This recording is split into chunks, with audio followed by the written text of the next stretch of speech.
Forget Tesla, forget every other EV that's been released yet. The Ford F-150 Lightning is the most significant EV to hit the market yet. It hasn't been announced for the Australian market just yet, but we've come here to Michigan to take it for a quick spin and to give you an idea of what to expect. In the US, the F-150 Lightning is rated at either 433 or 580 kilowatts depending on which battery pack you go with.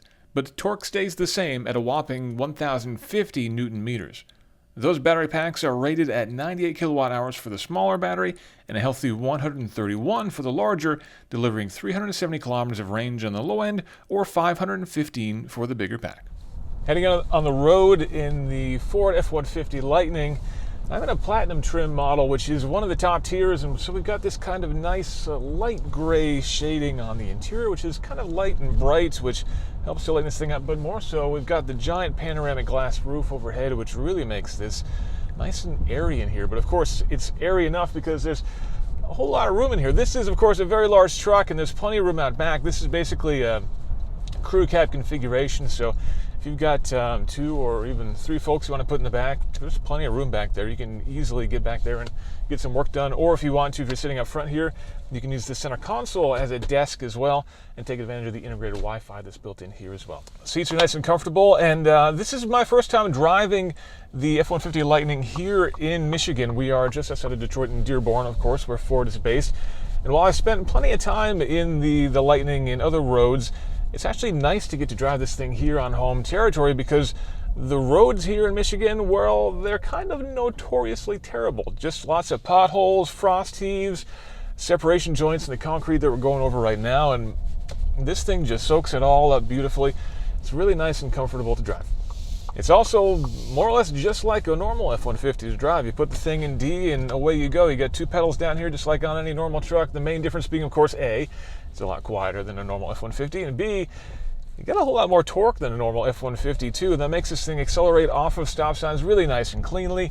And as we've seen in the past when it comes to tow ratings and things like that as well, the F-150 does a really nice job there too. So it's ultimately just a really nice truck to drive, quiet and calm, easily composed.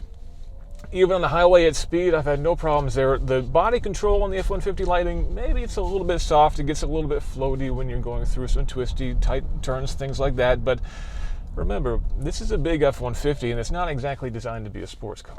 The layout of the F-150 Lightning on the interior side is nice and comfortable and easy to use too. I've got plenty of buttons here everywhere for everything from changing my cruise control settings here, media controls on the steering wheel. I've got a nice big chunky volume knob that's integrated into the giant vertically oriented touchscreen that is available here on the Platinum trim. Lower trims will get a smaller touchscreen, but still we've got Ford Sync 4 interface here, which is nice and simple, easy to use with integrated Android Auto and Apple CarPlay. But the big giant touchscreen here gives me a nice, big, beautiful, easy view of the road ahead. All my navigation points are in there, which makes it easy to find my way around here in Dearborn, as I've got some road closures and I'm trying to find my way around here to get back on the route that Ford has designated for me. But I can do everything from climate controls all through the touchscreen here as well. And I can do things like activate Blue Cruise. Blue Cruise is Ford's hands-off driving system, which is available on some closed highways here in the US. That means once you get on the highway, you just hit some buttons, you can take your hands off the wheel, and the car drives itself. There's a sensor built in the dashboard here that's looking at me to make sure that I am actually paying attention, using infrared cameras to make sure that my pupils are looking at the road ahead and not down at the touchscreen or at my phone or anything else. And that makes sure that I am driving safely and that the car can basically take care of itself on the highway, including keeping itself in the lane and going around corners, passing other cars if it needs to. And then when we get to a point where I need to take over control, either because of we're maybe running out of highway or I need to get off of the next exit, the car will simply chime and let me put my hands back on the wheel and drive away like normal. It's a really nice handoff between driver and car, and it's about the most advanced system that we have on the road today. Again, no details from Ford on when or if the F-150 Lightning is coming to Australia, and if it does, how much it's going to cost when they do bring that steering wheel over to the right side. But I hope they do, because as you've seen, this is a great truck.